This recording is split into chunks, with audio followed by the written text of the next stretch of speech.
Bonjour tout le monde et bienvenue à la premier épisode de Le Monde merveilleux du scepticisme. Je m'appelle Christopher Hammock et quoi? Attends, Qu'est-ce qu'il y a?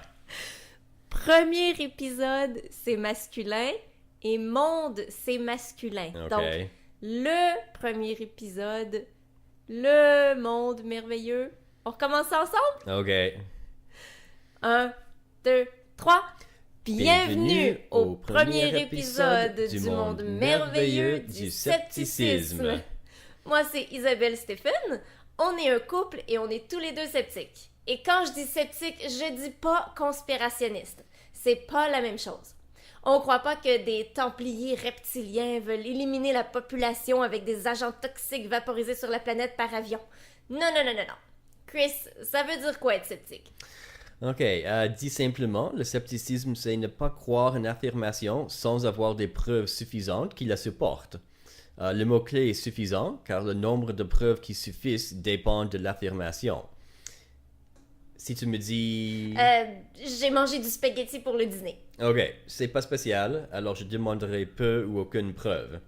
Mais si tu me dis... J'ai mangé du spaghetti pour le dîner avec Elvis Presley qui est en fait un extraterrestre. Ok, je demanderai des preuves avant de le croire. Des fois, le mot scepticisme a une réputation un peu élitiste ou snob, comme étant un passe-temps pour les intellectuels, mais en réalité, c'est tout le monde qui devrait le pratiquer. Et franchement, la plupart du monde le pratique sans même penser au mot scepticisme.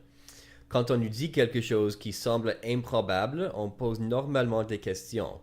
Le scepticisme comme tel, c'est plutôt de formaliser cette pratique, de soumettre toute affirmation à la loupe pour chercher des preuves suffisantes.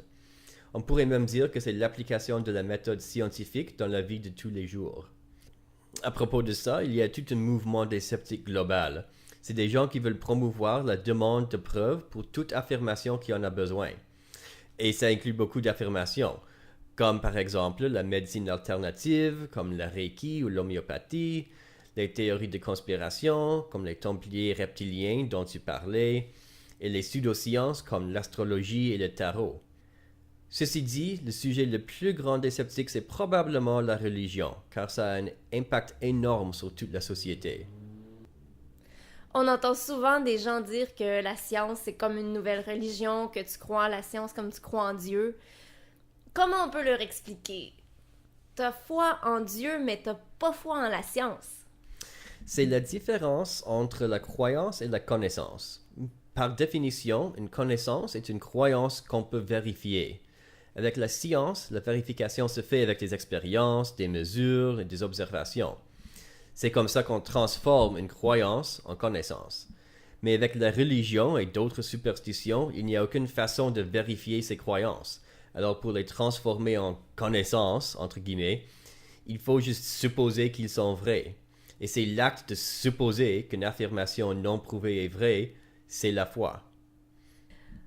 On voit souvent les sceptiques actifs dans le mouvement athée, humaniste et laïque. Comment tu définirais ces trois mouvements? Toutes les religions, modernes ou anciennes, font des affirmations extrêmes sans preuve. Alors si on est honnêtement sceptique, on doit toutes les rejeter. Oui, mais il y a quand même des scientifiques et des sceptiques qui sont croyants. Oui, c'est juste qu'ils ne s'appliquent pas les méthodes de la science ou du scepticisme sur leurs croyances. Ils gardent ces deux aspects de leur vie séparés. Pour l'humanisme, c'est simplement une forme de moralité. Beaucoup de monde croyant prennent leurs valeurs et leur moralité de la religion, mais si on n'est pas religieux, d'où viennent nos valeurs? C'est exactement ça l'humanisme. Des valeurs et des morales qui sont d'origine philosophique et pas religieuse. Pour un humaniste, un péché, c'est pas ce que Dieu n'aime pas, c'est ce qui est mauvais pour le bien-être des personnes, des animaux ou de l'environnement. Moi, je dirais que les croyants pensent qu'ils prennent leurs valeurs et leur morale de la religion, mais est-ce que c'est vraiment le cas? Je suis pas sûre. Tu as tout à fait raison, et on va en parler dans un épisode futur probablement. Finalement, la laïcité, c'est simplement le fait de n'avoir aucune religion représentée dans le gouvernement. La religion est une affaire personnelle et ne devrait pas apparaître dans la sphère publique. Évidemment, on a des problèmes avec ce concept dans beaucoup de pays, même ici, comme on verra. On voit souvent des gouvernements qui créent des lois basées sur la religion, comme contre le mariage des gays, contre l'avortement, ou pour limiter les droits de ceux qui suivent une autre religion. Mais par contre, le mouvement laïque n'est pas limité aux sceptiques. Il y a même beaucoup de groupes religieux qui sont impliqués pour la protection de leurs propres droits. Ça arrive très souvent quand je dis aux gens que je suis sceptique, que pour eux, ça veut dire que je crois à toutes les conspirations. Non, vraiment pas! Non, exactement. Et le mot est souvent utilisé par les conspirationnistes eux-mêmes. Par exemple, ceux qui ne croient pas au changement climatique s'appellent des sceptiques du climat, pour se donner un air plus sérieux. De plus, on le mêle souvent avec le mot cynique, quelqu'un qui ne croit jamais rien, même avec des preuves. Mais c'est un peu pour ça, au fond, qu'on fait ce podcast, parce qu'il y a très peu de matériel sur le scepticisme en français. Personnellement, j'ai appris l'anglais assez tard. J'ai commencé à me débrouiller vers 19-20 ans, mais ça a pris des années avant que je sois assez confortable pour lire en anglais. Donc, moi, j'ai cru aux fantômes et aux phénomènes paranormaux en général pendant vraiment longtemps. Mais j'avais absolument rien pour contester mes croyances.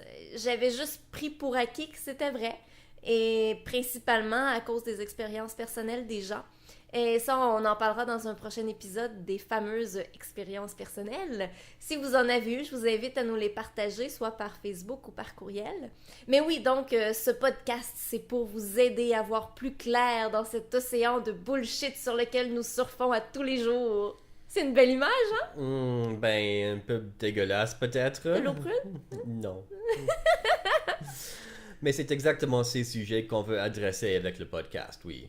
Tout ce qui est relié avec le scepticisme, la science, l'athéisme, l'humanisme ou la laïcité. On parlera des affaires dans les nouvelles, on parlera des sujets qui nous intéressent et on parlera des sujets qui vous intéressent. Vous pouvez nous envoyer des questions ou des suggestions par courriel, sur Twitter ou sur Facebook. Notre courriel lmmdscepticisme@gmail.com, sur Twitter à lmmdscepticisme et Facebook, le monde merveilleux du scepticisme. Pour commencer, je veux mentionner et féliciter le policier de Toronto, Luke Watson. Luke Watson, qui s'éteint les cheveux en rose pour lutter contre l'homophobie et l'intimidation. Il a fait ça dans le cadre de la Journée en rose qui a lieu à tous les deuxièmes mercredis du mois d'avril. C'est des étudiants de la Nouvelle-Écosse qui ont lancé le mouvement. C'est tellement une histoire inspirante. En 2007, un jeune homosexuel s'est fait harceler à l'école parce qu'il portait un chandail rose et le lendemain, des étudiants ont décidé de porter du rose pour le supporter. Oh! C'est devenu la Journée internationale contre l'intimidation, la discrimination, l'homophobie, la transphobie et la transmisogynie. Bon, il y a des endroits qui célèbrent cette journée un peu moins que d'autres, comme l'Arabie Saoudite, mais quand même, je dis bravo. En avril prochain, je vais porter du rose. Toi, Chris, une petite teinture rose l'année prochaine? On verra. Ce n'est pas vraiment dans ma palette de couleurs. La Journée en rose est une initiative du Centre canadien pour la diversité de genre et de la sexualité, basé en Ottawa. Ça fait 10 ans qu'ils se battent contre la discrimination sexuelle au Canada et aux États-Unis. À part la Journée en rose, ils ont plusieurs autres programmes comme des ateliers et des conférences de formation pour les étudiants et les enseignants, des bourses et des projets de sensibilisation. L'organisation a été fondée par Jeremy Diaz en 2005. Son école en Ontario ne lui laissait pas le droit de créer un club pour promouvoir l'égalité de la sexualité, alors il les a poursuivis en cours. Il a gagné 5 000 $ de la commission scolaire. Il a utilisé cet argent pour créer une bourse pour la promotion de l'égalité LGBT, mais ça a rapidement grandi pour devenir aujourd'hui le Centre canadien pour la diversité de genre et de sexualité. Juste pour être sûr, LGBT, c'est pour lesbiennes, gays, bisexuels et transsexuels. En anglais, on dit LGBTQ, Q pour queer, mais j'ai pas trouvé d'équivalent français pour ce mot. Si vous le connaissez, vous pouvez nous l'écrire. Le maire du Saguenay est très croyant. Tellement croyant qu'en 2013, il a publié un livre qui s'appelle « Croire, ça change tout. Pourquoi la foi transforme-t-elle la vie? » Ce qui est très drôle, c'est d'aller voir les commentaires sur Amazon. Ça dit entre autres approche douteuse par rapport à l'Évangile, puis théologie contestable. Moi, je pense que M. Tremblay a pas lu la Bible. En tout cas, là, il est ben déçu parce qu'il a plus le droit de prier pendant les conseils municipaux. Chris, t'as suivi l'histoire un peu? Oui, certainement. L'histoire commence en 2001, quand M. Tremblay a été élu maire du Saguenay, après que la ville fut créée par le fusionnement de plusieurs autres villes. Auparavant, il était le maire de Chicoutimi. Anyway, le maire aime commencer ses réunions municipales avec une prière catholique. Mais en 2006, il y a eu une plainte contre lui et la ville de la part de 2 citoyens. La plainte a été faite à une commission de droits humains avec le support du mouvement laïque québécois. En 2008, la commission a décidé contre M. Tremblay, mais celui-ci l'a ignoré et il a continué de faire ses prières. Alors les plaintes ont continué et se sont éventuellement rendues à la Cour suprême du Canada. Et c'est eux qui ont donné leur décision il y a quelques semaines. Et, quelle surprise, ils ont décidé contre le maire encore, unanimement. Yay! Le jugement est encore plus important parce qu'il y avait plusieurs autres cas similaires qui ont commencé dans d'autres villes partout au Canada durant ces 9 ans.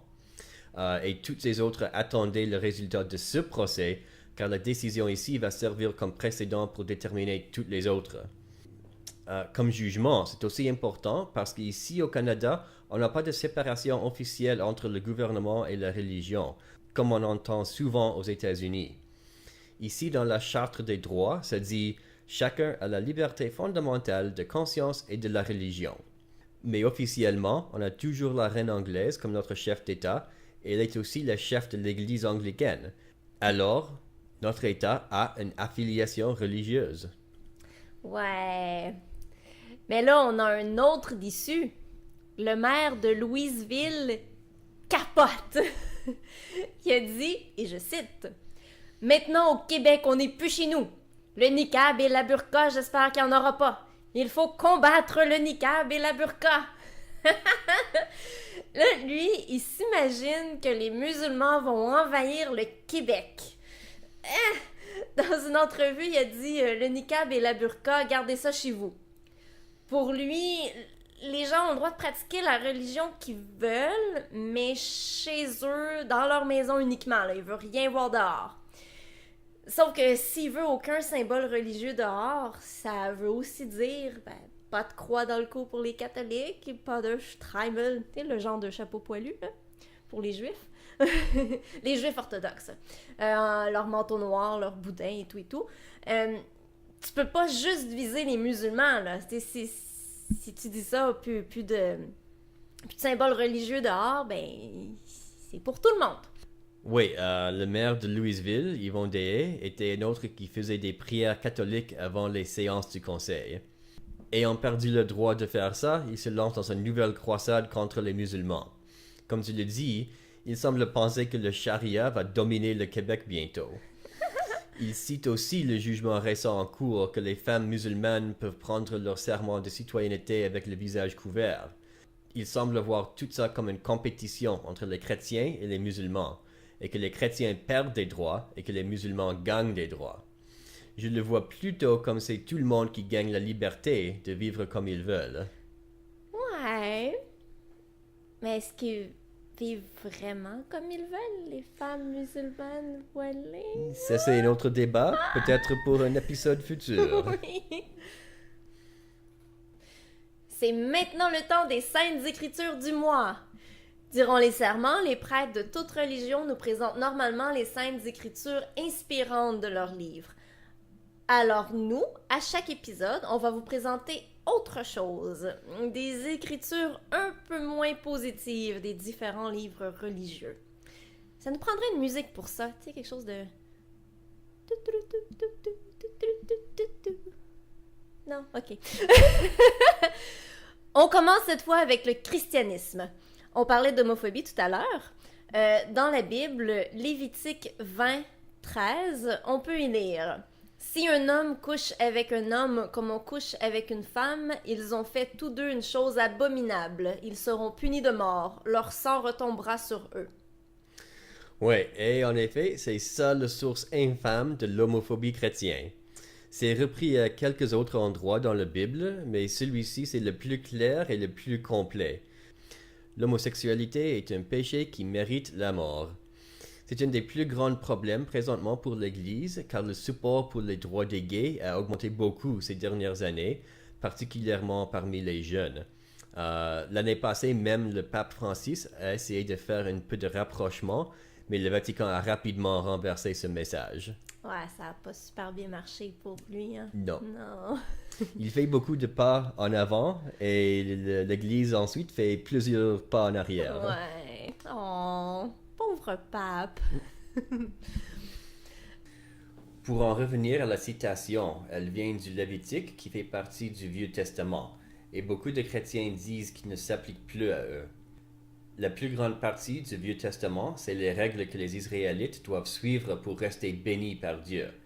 Mais supposément, le sacrifice de Jésus a remplacé toutes ces règles, et maintenant pour être béni, on doit juste accepter Jésus. Il y a plusieurs places dans le Nouveau Testament qui semblent condamner l'homosexualité, mais ils ne sont pas aussi clairs que Lévitique, particulièrement avec les problèmes de traduction. C'est comme ça que les chrétiens progressistes peuvent dire qu'être gay n'est pas un péché, et les chrétiens conservateurs peuvent dire que oui, il l'est. Il y a tout de même encore beaucoup de chrétiens qui croient ce qui est écrit dans la Bible pratiquement de façon intégrale. Les différentes écoles de pensée chrétiennes ont différentes interprétations de la Bible. Je crois que l'homosexualité demeure encore très mal vue pour la majorité des chrétiens aux États-Unis. Si tu veux, on pourrait aller faire un test au Texas. On pourrait aller faire un petit voyage, toi, moi et notre ami Stéphane. Moi, je filme pendant que toi et Stéphane marchez main dans la main dans la rue et vous vous frenchez comme ça en plein milieu d'une rue super passante du centre-ville juste pour voir la réaction des chrétiens de là-bas, OK? Non. Au fond, on peut interpréter la Bible et les autres textes sacrés un peu comme on veut pour renforcer sa propre attitude face à l'homosexualité. Ça semble que oui. Ouais. Bon, on passe au prochain sujet. Certainement. Pour changer de sujet, je voulais absolument qu'on parle de Jonathan Gagné. C'est le premier Québécois à remporter la bourse Carl Sagan de la NASA. J'ai lu sur sa thèse et ce que j'ai compris, c'est qu'il partait à la recherche de nains bruns et d'étoiles légères. C'est ça? Brown Dwarfs et Low Mass Stars? Un peu, pas tout à fait. J'ai eu la chance de le recevoir en entrevue alors que tu travaillais. Oh, je suis tellement triste d'avoir manqué l'entrevue. En plus, je n'étais même pas là pour corriger tes articles masculins et féminins. Il va nous expliquer lui-même sur quoi porte sa recherche. Alors voici mon entrevue avec Jonathan Gagné. Alors j'aimerais commencer juste avec ton enfance. Si tu pourrais nous décrire où tu es né, où tu as grandi, pourquoi tu t'es intéressé dans la science et dans l'astrophysique en particulier. Oui, je suis né à Val-David, qui est une petite ville sur la rive nord de Montréal.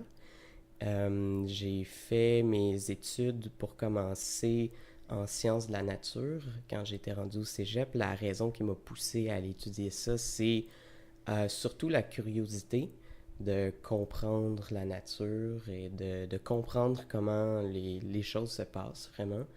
Quand j'étais jeune, j'aimais beaucoup démonter des choses pour comprendre comment ça marche, tester des choses, mélanger tout ce que je pouvais trouver dans la cuisine de ma mère, des choses comme ça. OK, vraiment le procédé scientifique, la méthode scientifique. Oui, donc c'était vraiment beaucoup poussé par ma curiosité en fait. Et c'est probablement ça le facteur qui a le plus poussé, qui m'a le plus poussé à aller en sciences. Et par rapport aux étoiles particulièrement, quand j'étais jeune, je me disais pas nécessairement « Ah, je vais être un astrophysicien ». Je savais juste que j'étais intéressé dans comprendre comment les choses fonctionnent. Je me souviens par contre d'avoir vu il y avait des livres 1001 questions et réponses. Là. Je me souviens un souvenir d'avoir lu une section sur le Big Bang et quelques trucs d'astrophysique. Et je me souviens très bien que ça m'avait marqué dans le sens que je trouvais ça extrêmement intéressant. Et après avoir lu la demi-page ou la page de matériel qui avait été mis sur l'astrophysique dans ce livre-là, je me souviens que j'en voulais plus. J'avais envie d'en lire plus sur le sujet, mais ça en était resté là. Puis ensuite, j'ai juste été en sciences sans vraiment penser à ça consciemment. Et à chaque étape, j'ai été dans le domaine qui m'intéressait le plus. Donc, après l'école secondaire, j'ai été en sciences pures au cégep. Et au cégep, dans toutes les disciplines que j'ai étudiées, il y avait de la chimie, de la bio, de la physique, des mathématiques. Celle qui m'intéressait le plus de loin, c'était la physique. Donc, ensuite, j'ai continué pour faire un baccalauréat en physique à l'Université de Montréal. Donc, ce baccalauréat-là m'a vraiment intéressé au plus haut point. J'ai vraiment aimé tous les cours qu'on a eus, en fait, en physique. Et ensuite, quand on arrive au cycle supérieur à l'université, il faut choisir une délimitation de la physique, un sous-embranchement, si on veut. Et on a le choix entre la physique des matériaux, la biophysique, la physique des plasmas, la physique des particules, qui est beaucoup plus théorique, et l'astrophysique. Il y a aussi la possibilité d'aller en mathématiques. Moi, ce qui m'a le plus intéressé au début, en fait, ce qui a piqué ma curiosité le plus, c'était l'astrophysique. Et pour tester si c'est vraiment ce qu'on aime, on peut faire des stages d'été pendant notre baccalauréat à l'Université de Montréal. Donc, j'en ai fait 2 en astrophysique. Et ces stages-là m'ont vraiment confirmé que j'aimais vraiment ça, en fait. Donc, j'ai continué là-dedans. Où as-tu fait ces 2 stages? En fait, c'est à l'Université de Montréal. Okay. Donc, tu te trouves un professeur qui te sert de directeur de recherche, si on veut, pour un petit projet qui dure 2 à 3 mois. Et tu fais ce stage-là au sein de l'équipe de recherche à l'Université de Montréal. Donc, on a probablement une dizaine d'équipes de recherche en astrophysique à l'Université de Montréal. Donc, j'ai travaillé, pendant ces stages d'été-là, j'ai travaillé avec René Doyon. Et ça... Qui était ton superviseur doctoral. Là. Exactement. Donc, ensuite, j'ai continué au doctorat avec René Doyon et David Lafrenière. C'est un co-tutelle, si on veut. Mais pendant les stages d'été, j'étais avec René Doyon spécifiquement. Et c'est drôle parce que j'ai fait mon stage d'été en même temps qu'il a imagé le premier système d'exoplanètes. Ça avait fait les nouvelles. Et, le premier du monde? À imager un système, ouais. Oui. Donc, plus d'une planète autour d'une étoile, ouais. C'est une équipe québécoise, c'est Christian Marois, René Doyon, David Lafrenière, qui ont fait cet exploit-là. Et ça s'est produit au moment où moi, je commençais les stages d'été avec eux. Donc, ça m'a encore plus poussé ma curiosité. Et si je me trompe pas, ça, c'est une grande affaire de détecter une planète, une exoplanète. Oui, et ça, c'était les premiers qui prenaient une image, en fait, d'un système d'exoplanètes autour de son étoile, parce on connaissait déjà beaucoup d'exoplanètes, mais c'était toutes des méthodes indirectes de détection. Donc, on observait l'effet de la planète sur son étoile. Comme l'étoile bougeait de côté à côté. Exactement. Ce genre de choses? Ce genre d'effet. OK, wow. Alors, est-ce que tu peux nous parler un peu de tes études doctorales? Oui. C'était à propos des... Je ne sais pas comment le traduire en français, les brown dwarfs et les low mass stars. Mm-hmm. C'est les naines brunes. OK, c'est littéral. Oui, exactement. Les naines brunes et étoiles de faible masse, ouais. Donc, les naines brunes, c'est quoi? Je pense que ça serait bien de l'expliquer. Oui, oui, absolument. C'est un peu comme des objets entre les planètes géantes gazeuses et les étoiles. Donc, ça ressemble beaucoup à Jupiter, généralement plus chaud, mais beaucoup plus massif. Ça a à peu près la même taille. On pourrait s'attendre à ce que ça soit plus gros vu que c'est plus massif, mais en fait, c'est seulement plus dense. Donc, ça a la même taille que Jupiter environ. Et c'est beaucoup plus massif. Et historiquement, on a découvert les naines brunes en cherchant des étoiles de plus en plus faible masse, des étoiles de plus en plus petites. On a atteint un point où est-ce qu'on a découvert des objets qui n'étaient plus des étoiles parce qu'ils n'atteignaient pas la masse suffisante dans leur cœur pour commencer des réactions nucléaires et devenir une étoile. Ça, c'est la définition d'une étoile. Oui, une étoile doit soutenir des réactions nucléaires dans son cœur. C'est la fusion de l'hydrogène? Exactement. Puis c'est ça qui va lui permettre de briller pendant très longtemps, typiquement des milliards d'années, comme notre étoile qui a 4 milliards et demi d'années.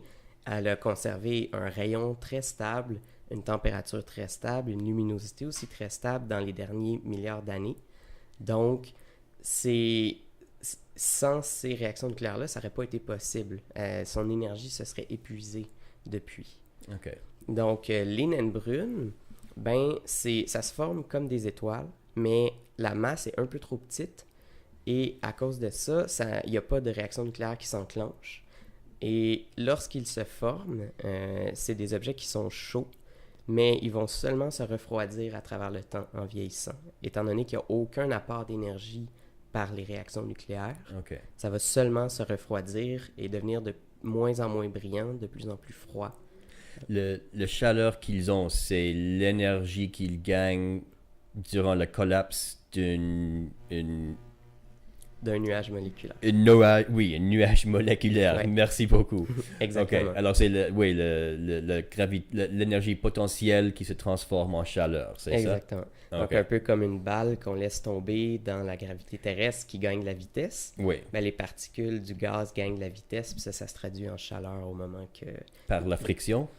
Ouais, c'est en fait, aussi simple que ça? Ouais, la température, c'est la vitesse moyenne des molécules dans un gaz, si on veut. Donc, si ton gaz est constitué de molécules qui ont des vitesses plus grandes, c'est un gaz plus chaud. Donc, c'est pour ça que lors de la contraction gravitationnelle, le gaz va se réchauffer jusqu'au point où, dans le cas d'une étoile, les réactions nucléaires s'allument. Mais dans le cas d'une naine brune, la température va atteindre un plateau, un sommet, qui n'est pas suffisamment haut pour les réactions nucléaires, et ensuite décroître à mesure que la naine brune émet son énergie sous forme de lumière.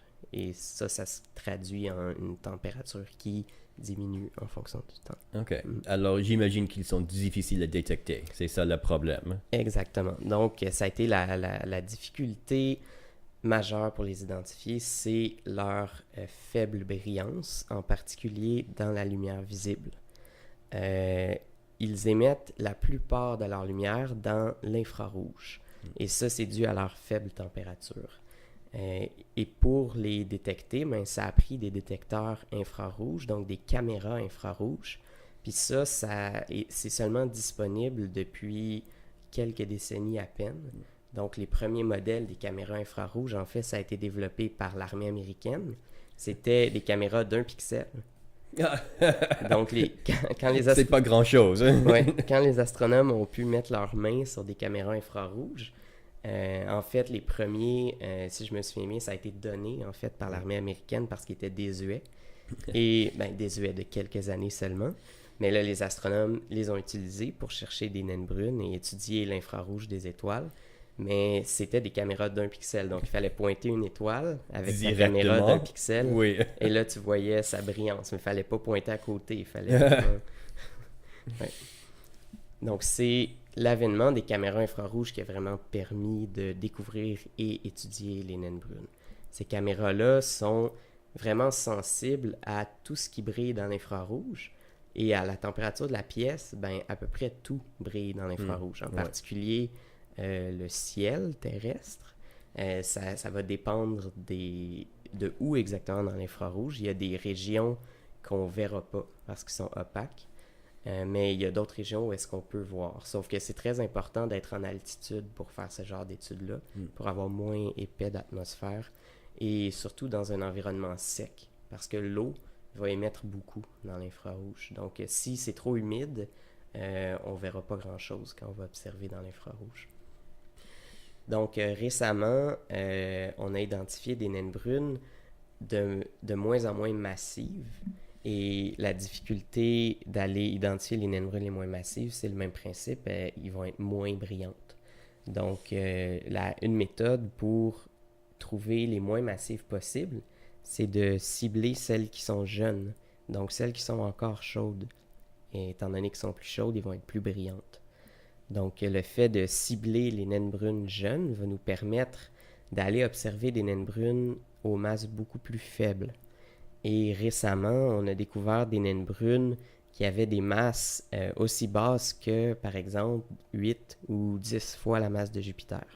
Et c'est pas beaucoup. C'est pas beaucoup. Ok. Et ça commence à causer problème dans la définition d'une naine brune parce que selon l'Union astronomique internationale, une exoplanète géante, sa définition, c'est un corps gazeux qui orbite une étoile et qui a une masse plus faible que 13 fois la masse de Jupiter. OK. Donc là, on est en train de trouver des naines brunes qui flottent dans l'espace, qui sont pas en orbite autour d'une étoile, mais qui ont la même masse, le même rayon, la même température, la même atmosphère que des planètes géantes gazeuses. Est-ce qu'ils ont des planètes eux-mêmes? C'est possible, mais il faudrait des instruments très sophistiqués pour trouver OK. des planètes dont la masse serait beaucoup plus faible que la naine brune. Ouais. Ça serait probablement des planètes rocheuses, si on veut, si on veut qu'il y ait un rapport de masse très grand. Si on trouvait, par exemple, une naine brune de 10 masses de Jupiter avec un objet qui orbite autour à 4 fois la masse de Jupiter, ben, ça ressemble plus à une étoile binaire. Ouais. C'est comme deux objets presque pareils qui s'orbitent l'un Ouais. l'autre. Fait que c'est difficile de définir ça comme un système planétaire. C'est deux objets planétaires en orbite l'un autour de l'autre, si on veut. Juste comme comparaison, notre Soleil, notre étoile, a combien de fois la masse de Jupiter? Si je me trompe pas, c'est 100 fois environ la masse de Jupiter. Ok. Bon, juste pour vous donner un ordre de grandeur. Et un aspect très intéressant de ces objets-là qu'on trouve, c'est que c'est possible que ce soit des exoplanètes géantes qui aient été éjectées de leur système.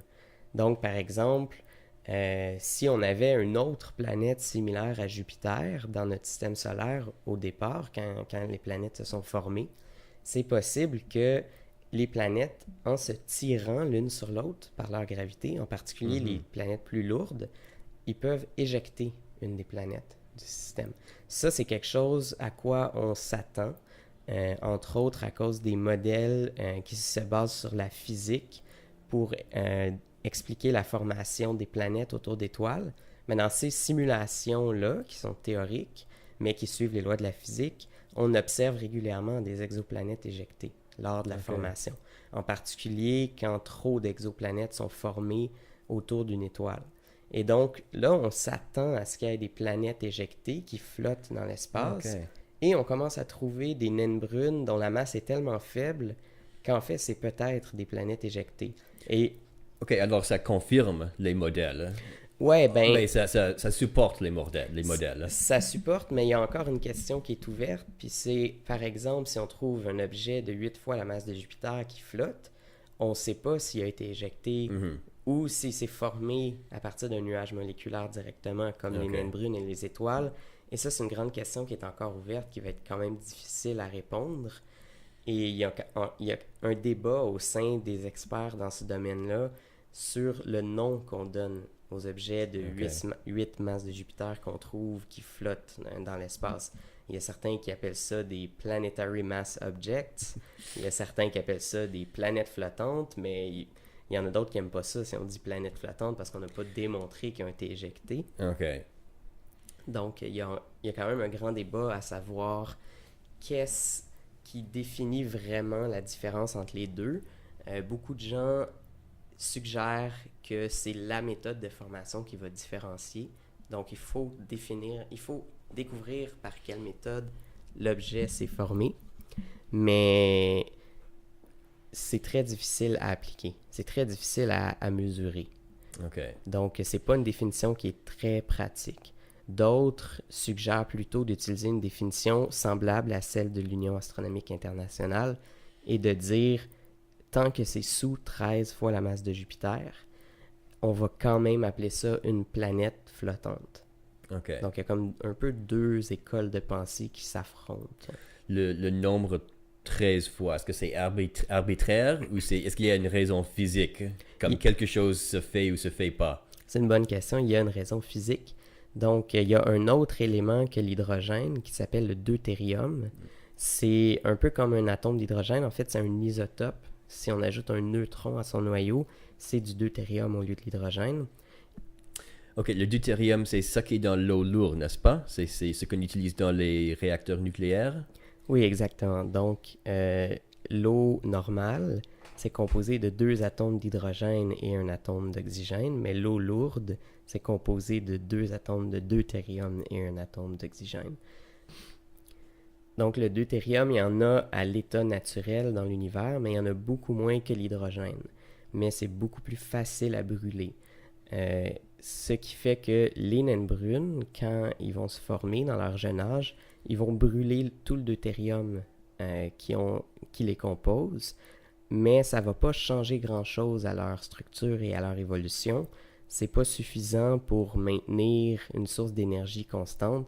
Ça va très rapidement être épuisé et au final, ça n'aura pas changé grand-chose pour la naine brune. Mais si la naine brune a moins de 13 fois la masse de Jupiter, ça ne se produira pas. Il n'y aura pas de brûlage du deutérium. Ça, c'est la raison pourquoi l'Union astronomique internationale suggère que 13 masses de Jupiter, c'est la limite pour séparer les exoplanètes géantes des naines brunes. Donc, en d'autres mots, la différence entre une naine brune et une étoile, c'est qu'elle ne brûle pas d'hydrogène. Mais la différence entre une naine brune et une planète géante, c'est qu'elle a déjà brûlé du deutérium pendant une très courte période de sa vie. Ok, merci, c'est bien intéressant tout ça. Ça, c'était le passé. Maintenant, tu commences avec un nouvel projet. Tu as une bourse de NASA, c'est le bourse de Carl Sagan, où c'est nommé dans son honneur. Tu es le premier du Québec à le gagner, n'est-ce pas?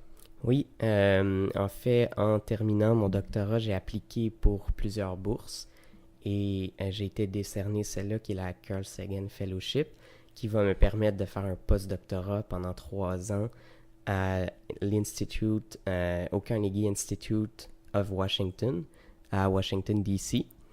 Et ça va me permettre de faire mes propres recherches pendant 3 ans. Et c'est financé entièrement par cette bourse-là, en fait, qui provient du budget de la NASA.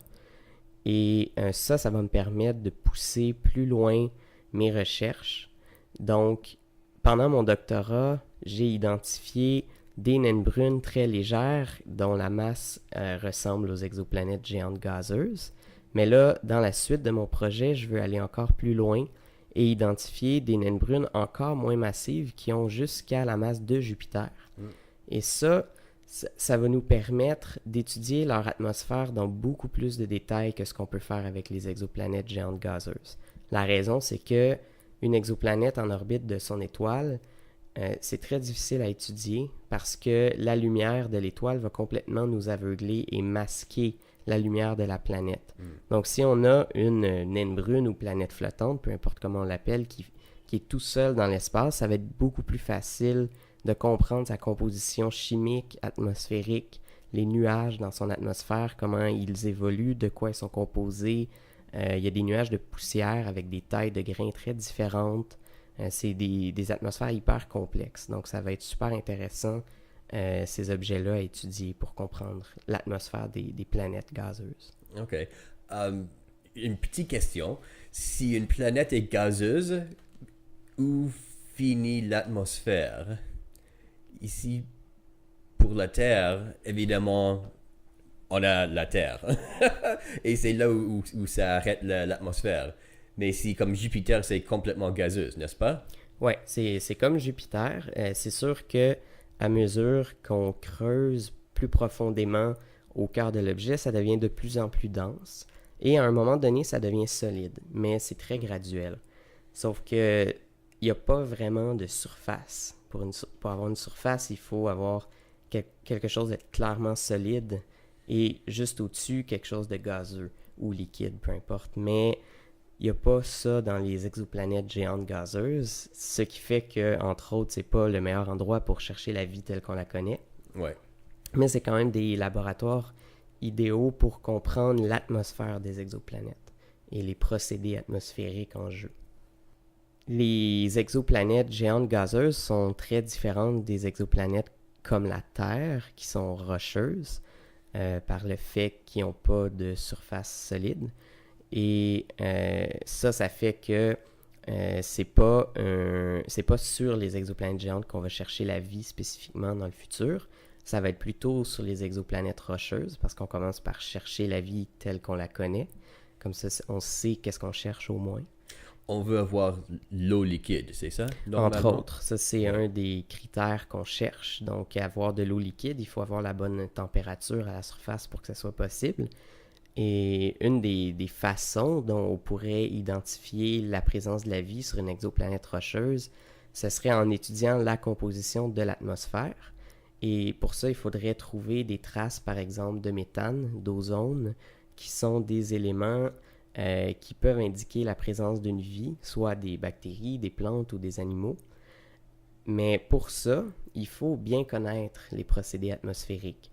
Il y a plein de processus chimiques en jeu, des réactions chimiques sans cesse qui se font. Et donc, il faut comprendre d'où ça vient le méthane. Si on voit du méthane dans une atmosphère, est-ce que c'est juste une réaction chimique qui fait qu'il y a un peu de méthane par-ci par-là, ou est-ce qu'il y a une source à la surface de la planète qui émet du méthane, une source de plus? Donc, c'est très important de bien comprendre tous les procédés atmosphériques d'une exoplanète pour déduire la présence de la vie en utilisant l'atmosphère. Et ça va être dans les prochaines décennies, dans les peut-être une ou deux prochaines décennies, qu'on va avoir des instruments assez puissants pour aller mesurer la composition de l'atmosphère d'exoplanètes rocheuses. Et rendu là, on va pouvoir utiliser toutes les connaissances qu'on a développées avec les naines brunes de très faible masse et les géantes gazeuses. On va pouvoir appliquer toute cette compréhension de la physique et de la chimie atmosphérique de ces objets-là à notre étude des exoplanètes rocheuses. Donc, on pave un peu le chemin vers la découverte de la vie en se construisant des outils pour bien comprendre les atmosphères des exoplanètes.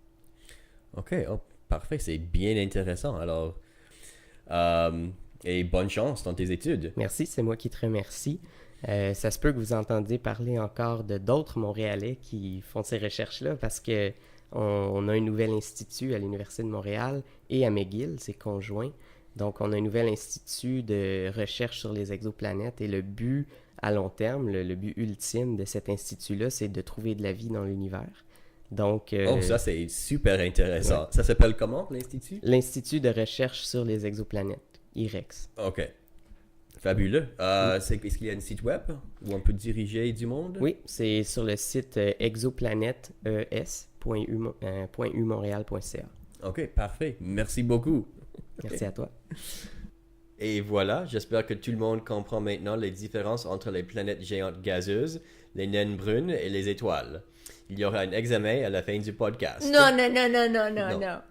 Blague. Je suis outrée. JE ont fait un reportage sur certaines pizzerias de Montréal qui annoncent et vendent de la pizza au jambon, mais c'est pas du jambon. Quand c'est écrit halal dans le resto, méfiez-vous.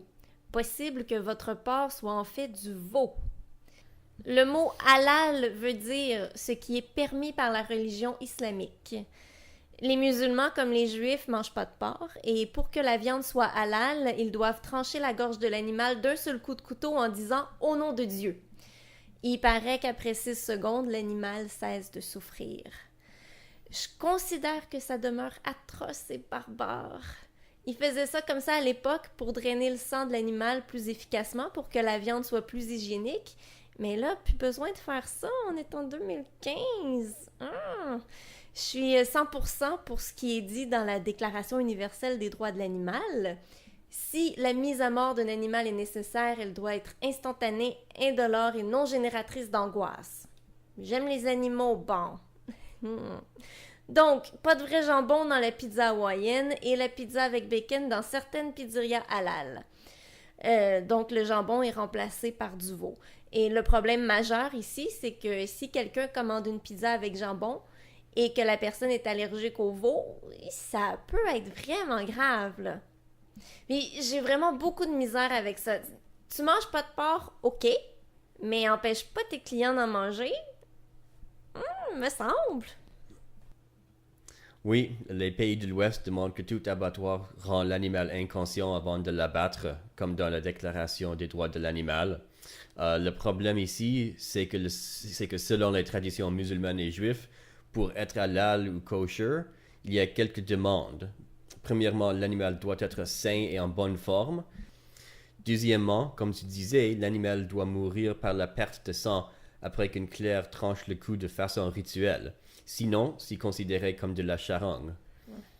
Ça fait qu'on n'est pas permis de toucher l'animal avant de l'abattre parce que ça risque de le blesser ou de le tuer. Alors ça élimine la possibilité de la rendre inconscient avant. C'est horrible.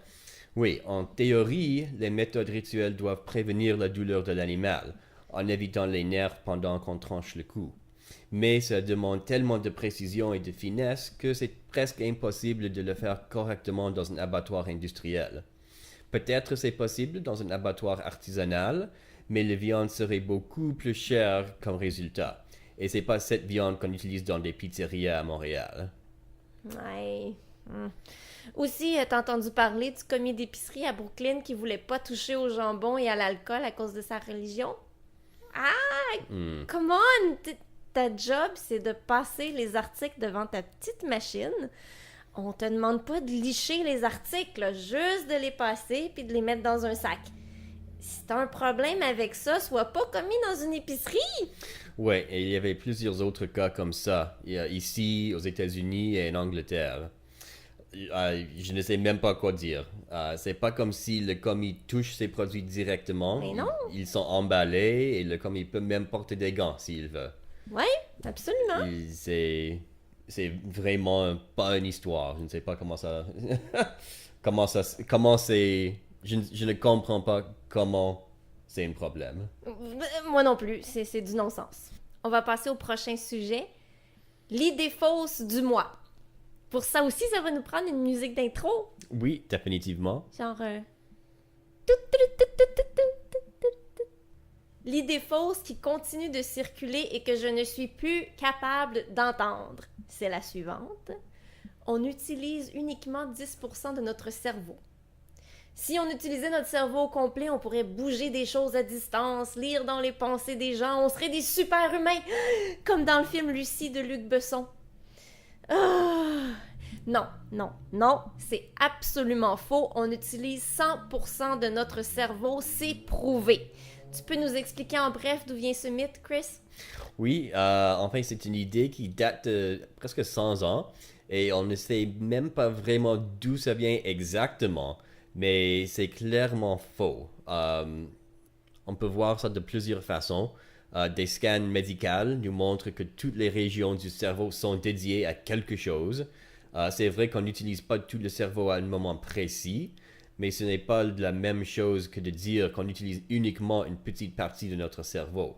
Mais si on utilisait tout notre cerveau à un moment précis, ça veut pas dire qu'on ferait léviter des objets puis qu'on lirait dans les pensées des gens. Non, ça voudrait juste dire qu'on faisait beaucoup de choses à la même temps. On penserait à beaucoup de choses à la même temps, ce qui est presque impossible. Quand quelqu'un reçoit une blessure au cerveau, il y a presque toujours des conséquences. La fonction de cette partie du cerveau est perdue ou diminuée. Mais si on n'utilisait que 10% du cerveau, il n'y aura des problèmes que 10% des fois. Et c'est clairement pas le cas. Le problème avec un tel mythe est qu'il est intéressant. Ça crée des possibilités mystérieuses. Il y a beaucoup de voyants et de gourous qui utilisent cette idée pour justifier leur pouvoir supposé. Ben oui, toi aussi tu peux avoir de tels pouvoirs si tu apprends comment utiliser tout le potentiel de ton cerveau. Et je peux te l'enseigner pour seulement 499,99. Où est-ce que je pourrais apprendre ça? Petite recherche Google puis tu vas trouver. Ok. Les résultats sont pas garantis, par exemple. Ok. Mais si ça marche pas, c'est ta faute. C'est Oh. toi qui a pas... J'ai pas essayé assez fortement. C'est ça. On va s'arrêter ici pour aujourd'hui. On se revoit le mois prochain pour un autre épisode du monde merveilleux du scepticisme. En attendant, vous pouvez visiter moutonnomore.com pour voir les autres productions de Mouton No More. Alors, c'est Mouton No More, MOUTONSNOMORE.com. Vous pouvez aussi vous informer à propos des autres organisations au Québec qui promouvoient ces sujets. Ça inclut les Sceptiques du Québec. Leur site web, c'est sceptique.qc.ca. L'Association humaniste du Québec, assohum.org. ASSOHUM.org. Le mouvement laïque québécois dont on parlait dans l'histoire de Jean Tremblay, c'est à mlq.qc.ca. Les libres penseurs athées, athéologie.ca, ATHEOLOGIE.ca. Le Center for Inquiry Canada, ou en français, le Centre pour l'Enquête Canada. Le site web, c'est centerforinquiry.ca. C'est CENTREFORINQUIRY.ca. Mieux connu sous le nom CFI. Oui, c'est ça. Je vais aussi vous mentionner le blog de Danny Plouffe, lesceptique.ca, et le blog de Olivier Bernard, lepharmacien.com. Alors, le sceptique, LESCEPTIQUE.ca et le pharmacien, LEPHARMACHIEN.com. Et voilà, plein de ressources pour ceux qui veulent explorer plus le monde du scepticisme. Et vous pouvez nous rejoindre par courriel à lmmdscepticisme@gmail.com, sur Twitter à lmmdscepticisme et sur Facebook, le monde merveilleux du scepticisme. À la prochaine tout le monde, et on veut vous rappeler que le monde est merveilleux tel qu'il est. On n'a pas besoin de croire des choses magiques pour que la vie soit magnifique. Ça rime, je suis maintenant poète. Bye! Bye!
Parce que tu dis de soumettre chaque affirmation à la loupe, de passer chaque affirmation à la loupe, c'est intense, là. Oh oui, non, c'est comme on a dit ailleurs, hein, ou avant, whatever. Don't go off script! OK, sorry. Yeah, I'm not French, I can't me débrouiller. Yay! Oui. J'essaie d'applaudir, mais c'est pas facile. C'est difficile avec le micro dans la main. Mais officiellement, on a toujours la reine anglaise. Mais T'as dit c'est Blark? Yeah, la reine anglaise? No, because I said some word badly. OK. Although for her too. Ouais, le maire de Louisville, Yvon Déchet. Déchets? Yvon Déchets! Is that...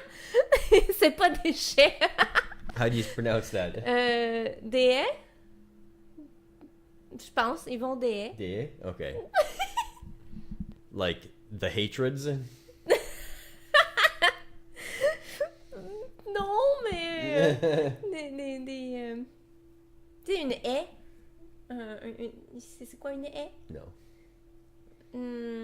Des arbustes Shrub? collés ensemble qui font une Like clôture d'arbustes. Okay. Hedge. Oh, hedge. Okay. Ayant perdu le droit de faire ça, il se lance dans une nouvelle croisade contre les musulmanes. Comme tu le dis, il semble penser que le charia va dominer le Québec bientôt.